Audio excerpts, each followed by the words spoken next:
Hey folks, and welcome back to Bad Company.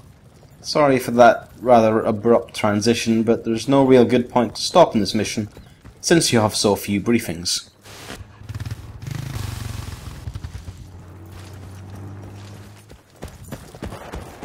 No sooner do I get on the buggy than I have to get off it. Now, I did pick up the laser designator at the end of the last mission, and there's a good reason for that. But unfortunately, it's not going to be the best utility for this particular job. Now, that APC is going to cause me a lot of problems as I try to edge around the corner. So, to make it a little easier on myself, I kill all the guys waiting around nearby.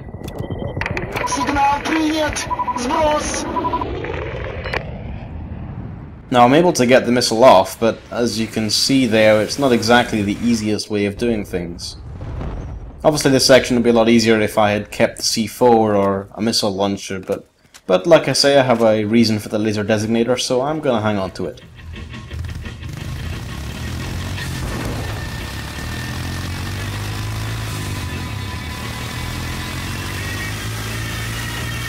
Enjoy the rockin' tunes of Radio Surf.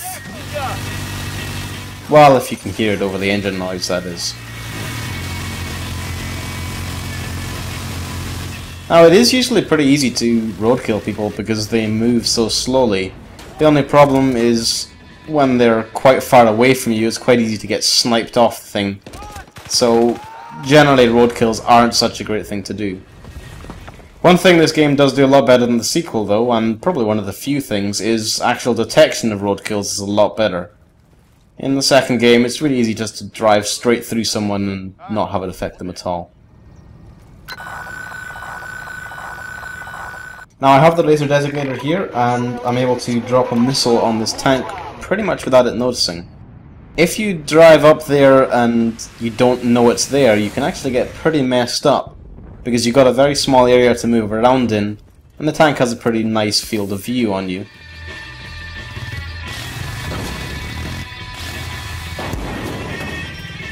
It's one of those situations where it does really come in handy to actually know what you're dealing with.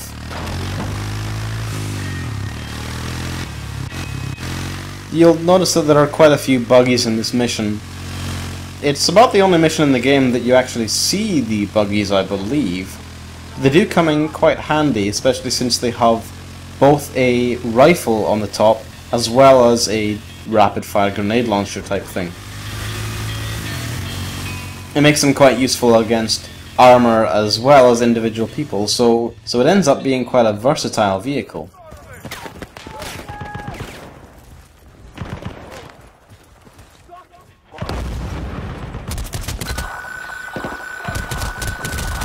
Now, I still have the laser designator, so unfortunately that's about the only option I still have for destroying armor.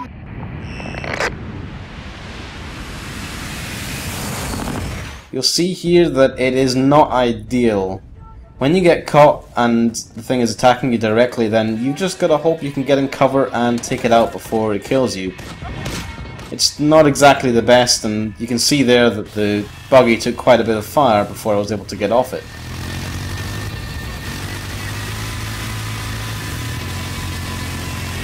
This winding path at the side of the mountain is the way to the monastery.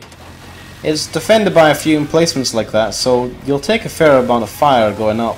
I find it easier just to drive straight past those guys, because otherwise if you're stopping then you may end up getting your buggy destroyed, and that's not exactly ideal. You have to slog all the way up on foot.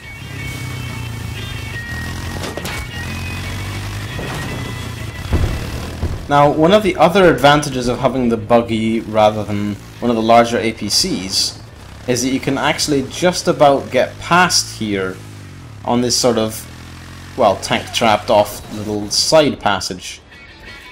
It means you can get up an alternate route out the mountain, and if that guy hadn't been, well, being a dick with a rocket launcher, then I wouldn't have been able to drive the buggy all the way up.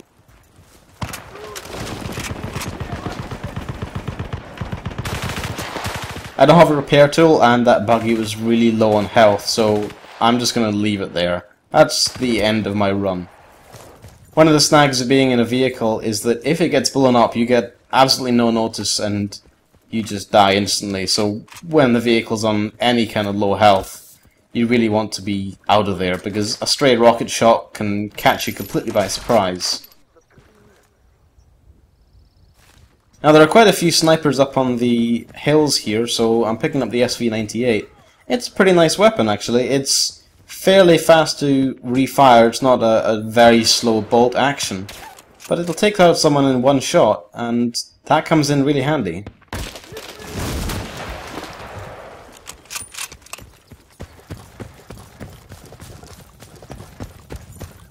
On this side passage, the only real resistance you'll encounter is a few snipers. So it's worth just hanging onto the sniper rifle all the way up until I get to, right into the monastery. Bravo 1 Charlie, this is Mike 1 Juliet. I gotta keep this brief. From intel, I managed to scrounge an old outline of the monastery. Not a lot of details, but it looks like there may be a hidden entrance in the eastern wall. Take a look, but stay low. Out.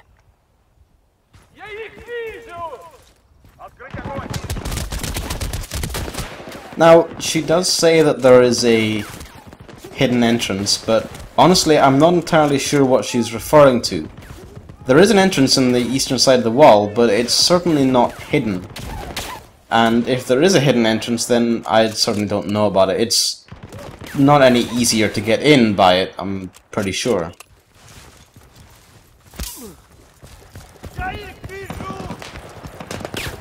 The sniper paid well in taking out the guys on the bridge in relative safety, but now it reaches about the end of its usefulness.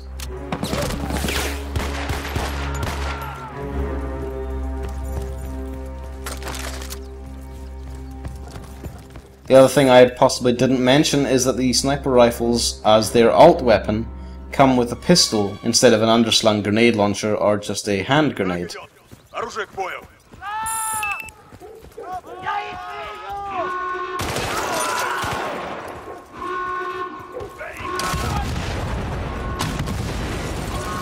That's a little cheeky, but it is kind of useful because the AI doesn't seem to quite be able to cope with you jumping up in front of a window like that. If you can get a few shots off, you can usually kill them before they even notice you. It's very rare that it actually comes in useful, though. Now, you can see from the map that we are on the east side of the monastery, and if there is a secret entrance, then we've just come in it, I guess. There's a very large opening on the side of the monastery this side, so I assume that's the only entrance that Miss July was talking about.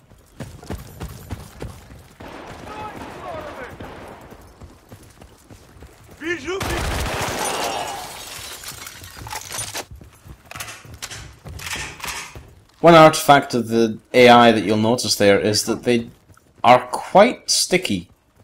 I mean, if they've found a spot that they like, then they really don't like to move out of it unless something comes and actually, affects them. If you just leave them alone, then oftentimes they'll never move out of the same spot.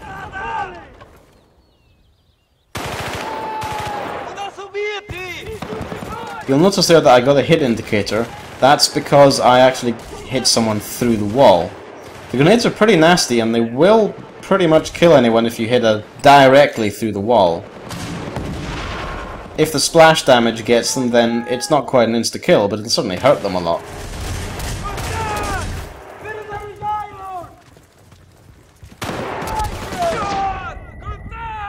This section assaulting the monastery is pretty densely packed with enemies, but it's not too bad if you take some care. The main thing to make sure is that you move up from one piece of cover to another and just kill anyone that you can from each spot. I do feel a little bad shooting that guy through the wall, but if he's not going to attack me, then there's not really much I can do about it.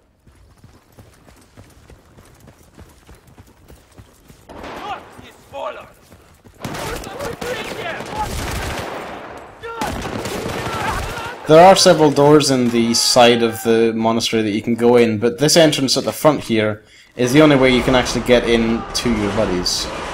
Any other entrance will just end you in a dead end, pretty much.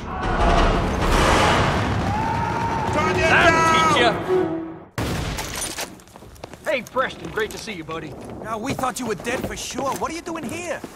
Looking for you? So, you came to rescue us. That's great, man. I mean, well, not really necessary, but thanks anyway.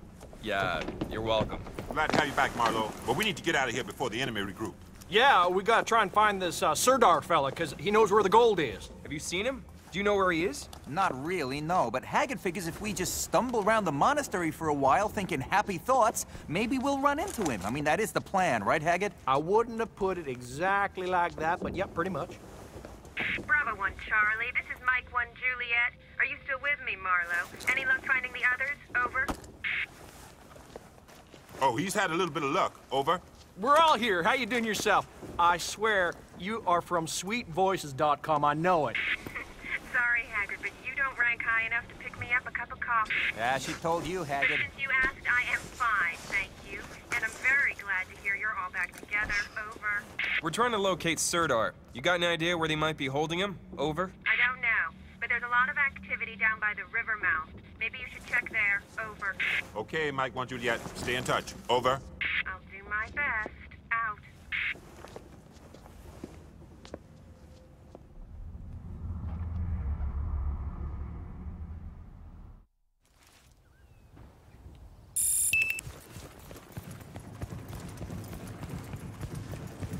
Bravo 1 Charlie, this is Mike 1 Juliet. I can't really talk right now, but I'm getting multiple hostiles very close to your position. Oh, shit. Out. Let's get the hell out of here and find a vehicle ASAP. Commandos at the gate. Let's roll.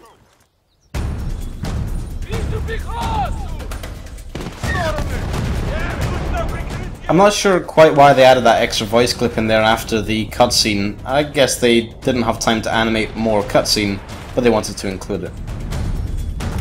Anyway, we now need to hijack a vehicle very quickly before we get blown to smithereens. Fortunately, the commandos have left a buggy right at the gate here, and that's what we're going to use. Now, you'll probably remember me mentioning that we'd spend most of the time getting up. And yeah, we spent half an hour getting here. It's only going to take us about 10 minutes to get down. That will probably be helped by rather ridiculous vehicle physics.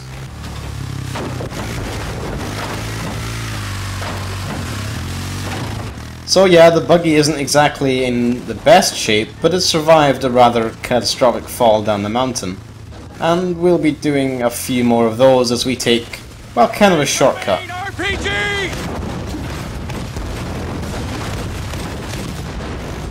Bullseye! Shit your mouth, Haggard.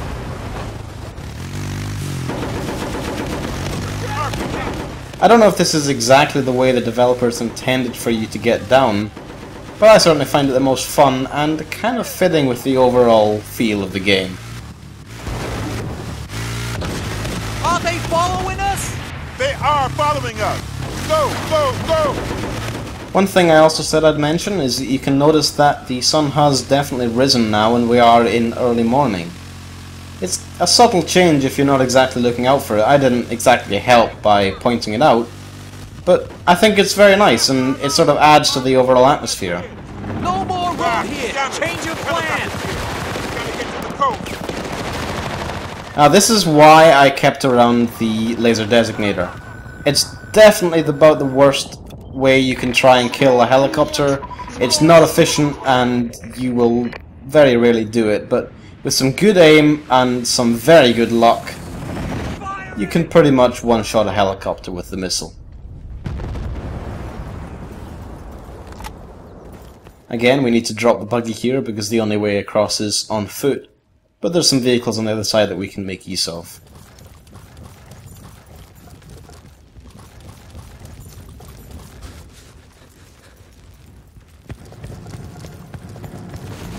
I honestly don't remember if this tank was here on the way over.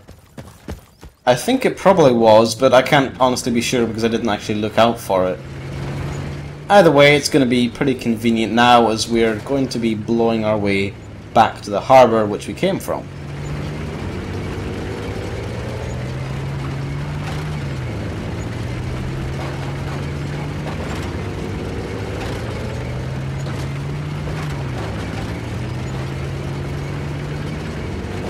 Now there will be some off-roading and there are some tanks coming up, but pretty much this is actually a fair breeze to the end of the mission. It's nothing too difficult and, you know, we'll just be having some fun on the way. Shit! That was close! You see the signs? Now, apart from the Apache mission, this is actually the only boat which will ever fight in the game. They're fairly formidable, but given that they're restricted to the water, it's pretty easy to take cover from them, and, well, with the laser designator, they go down pretty easily. What a piece of junk.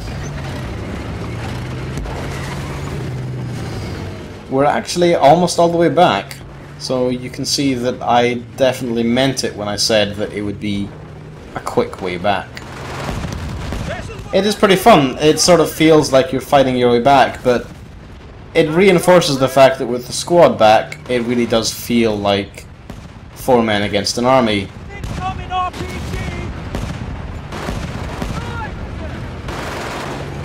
Like I say, it's not exactly any easier in gameplay terms because your allies aren't exactly the best soldiers, but it's just a sort of atmosphere thing, really.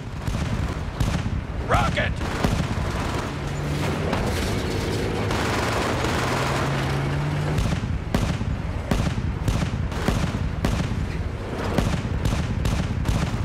Watch out! Tank up ahead!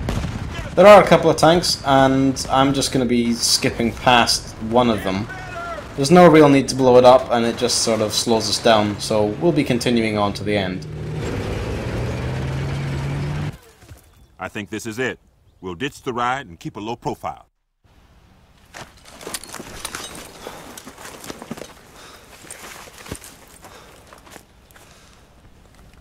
Hey, that's the same chopper that brought us down at the border.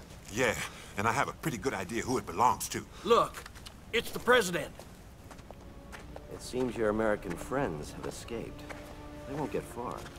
Those imperialist pigs are not my friends. You tried to escape from your debts, and they helped you. It was no escape, but an abduction. Most vile. I realize now that I will never get the gold you owe me. I will forget about your debt, and take your country instead.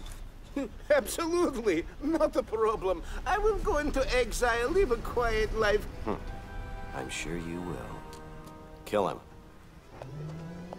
I will not beg for my life. Give me on the look.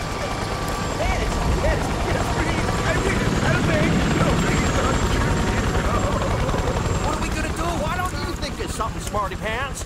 Both you motor mouths, shut up. Just follow me.